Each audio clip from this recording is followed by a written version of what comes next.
விடாமுயற்சி FTFSக்கு வந்திருக்கீங்க. Celebrity show எப்படி ஃபீல் பண்றீங்க? எப்படி எக்ஸ்பெக்ட் பண்றீங்க? அதாவது சினிமாவில் எல்லாருமே விடாமுயற்சி தான். எப்படி ஒவ்வொரு கலைஞனும் விடாமுயற்சி. அதே மாதிரி நான் வந்து என்னுடைய அருமை சகோதரர் அஜித்தை பற்றி சொல்லணும்னா மிகப்பெரிய உழைப்பாளி. ம்.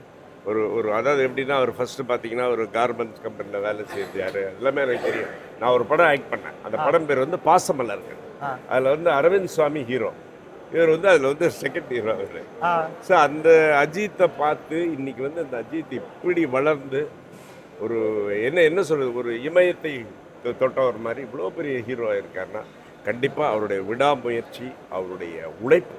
கண்டிப்பா. ஏன்னா அவர் எனக்கு ரொம்ப நல்லா தெரியும். ஏன்னா சின்ன வயசுலேருந்து அவரை நான் பார்த்துருக்கேன். ம். இப்படி எனக்கு சின்ன வயசுலேருந்து சொல்ல நான் யூத்து மாதிரி தானே எப்போவுமே. கண்டிப்பா. அதேமாதிரி அவர் கூட வந்து நான் அந்த 2 படங்கள் பாசமலர்கள் அவர் என் காம்பினேஷன். அதுக்கப்புறம் உன்னை கொடு என்னை தருவேன் என்ற ஒரு படத்தில் வந்து ஒரு மிலிட்ரி சம்மந்தமாக இருந்தது. அப்பயே வந்து ஒரு என்ன சொல்கிறது இந்த அமரன் ஸ்டைலில் ஆ.